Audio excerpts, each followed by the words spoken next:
Hello, everyone. So now it's time to talk about selling your school or going out on the market for a date. You just had your section with Tony where you heard about your style, talking about how that will help you with creating teams within your school. But now we're going to talk about how do you create teams with the stakeholders outside your school, with the community. We're going to talk about partnerships and marketing. No school, no, just like no man, can be an island unto himself or itself. You need people to help you make your vision come true for your school and your students. And we're going to spend the next hour talking about getting started and finding those partners and some ideas for marketing your school.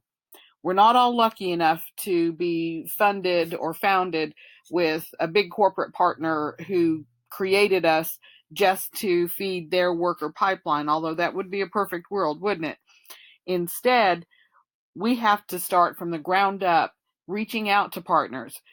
Eventually, you'll get to the place where the partners will come to you, but that can take some time. So just know that this section is being presented with the assumption that you are at the beginning of building your community partnerships. We're going to take what you've already done and what schools do organically and build on that.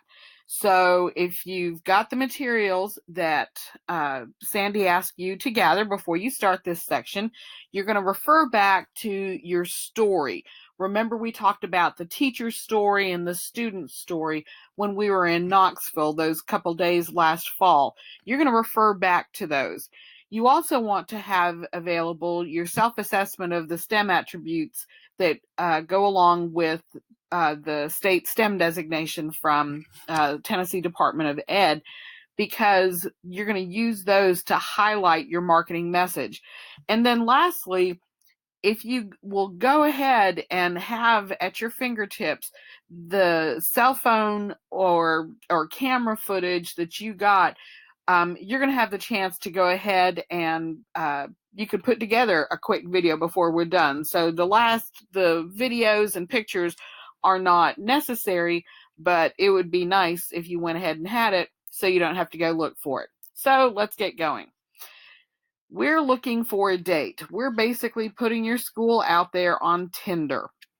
So the first thing, if you haven't been on Tinder, and I'm going by what my younger faculty tell me about it, one of the first things that you have to decide is, what are you looking for? Because that's how you're going to think about framing the picture of yourself or choosing the picture that you put up there, and what are the personality attributes that you're going to highlight in those few sentences that you have to catch somebody else's eye.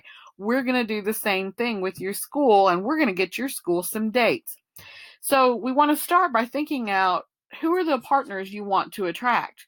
I've got some famous faces here just to put people in mind, because even though we would love to have corporations as partners, when it comes down to it, it's about getting to the right people in the corporation to create the partnership. So real quickly, I need you and your partner to have a conversation. Look at your school story. Who are the people you identified as the guides who you meet along the way, who help you reach your vision? And then I need you to think about who is currently involved in your school. Who are your active partners? What do they bring to you? And, is it a two-way partnership? What do you provide back to them? After you've compared that to your story, you want to fill in the gap. So have a conversation about, who would you like to go out and attract as a partner? It could be a business type. Maybe you want to go after technology businesses in your area, or maybe you want to go after some higher ed partners, or maybe you want to start with just, we want our parents to see themselves as our educational partners. So you want to identify a few key parents that are kind of the leaders of the group. you're going to pause here, take a couple minutes, and make that list. Who do you want to attract?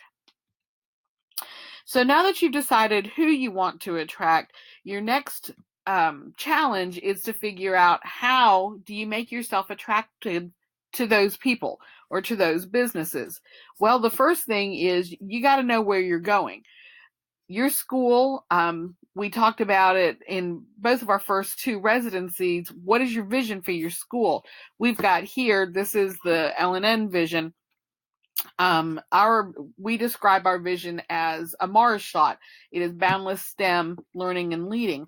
And we use that to decide if that's our vision, if that's where we want to be, who are the partners that can get us there, and what do we need them to do? What are the gaps that we need them to fill? So go back and look at your vision and find those gaps and identify those partners. Now, once you've done that, you're ready to get people interested. So how do we get them interested? Well, we create a profile. And this is just from the Tinder front page. You've got a picture of a young man here, and he's used 2 sentences to give you an idea of his interests. So if you had only 2 sentences, or maybe 280 characters on Twitter, or you have only your web page, how do you get partners interested? That's what we're going to talk about, and that's what you're going to work on for the next few minutes. A picture is worth 1,000 words, so this is where those pictures are going to come in. You want to take a couple minutes with your team and talk about what message do we want to send. My suggestion is, in marketing, start with, as a STEM school, go back to those attributes and find the one that you scored highest on, or one of the ones you scored yourself high. Explain how you exemplify that to people. I've got 2 examples here. Now, I want you to note, both of these were produced by our students. Even though you're working as adults, as a team right now, you do not have to do this for your school product. As a matter of fact, it's more attractive to your potential partners when you can say, the marketing materials you looked at were actually created by our students. So, but they both exemplify what I'm talking about, in that the one on Genius Hour explains Genius Hour to somebody. Now, it's a little bit long for a marketing video. It's just under 4 minutes. But then the other one is students explaining our Mars shot, and it's just under 1 minute. And what I want you to look at in there is, how did the students use interviews? How are they using footage from the school? And what's the message that you can take away from them? These are just here to give you ideas. You might already have some professionally done ones, which would be great. But what you're going to do for the rest of your time together in marketing is now take the video footage that you have, the stills that you have, or if you're at school, or if you're not at school, why don't you interview each other? Use your cell phone to capture a video, and then you can put it online. For example, this video that I'm doing right here is being recorded by a Chrome extension, a Google Chrome extension called Hippo. So free. You don't need fancy software to do it. You just need something to get your message out there. If you do this, your next steps are drawing in the people. So your first step was identifying who you want to bring into the school. The second step is creating a tool to reach out to them, and we're in a video soundbite environment right now. And then the next step, which I would encourage you to do as you start into your lunch hour and even in the weeks to come, is to think about creating what might a menu of options look like when we have somebody who's a potential partner. What options can we offer them for how to be involved in our school? Some partners can help you with just financial donations. Some can help you by providing judges for science fairs, or for your Shark Tanks, or authentic audiences for your students to present their PBL work to.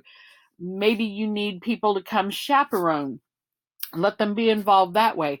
Maybe you need people to help your teachers create authentic problem-based learning scenarios that mimic what they do in the workplace.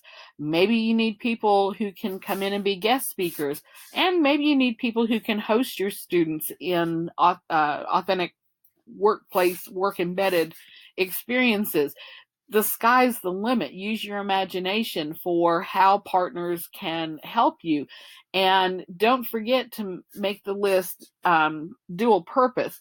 Think about what are some of the things that your students could do for them. And that kind of a list is a great thing to be able to start with, so you're not always saying, we'd like to be your partner, give us money. So that's the idea behind partnership and marketing.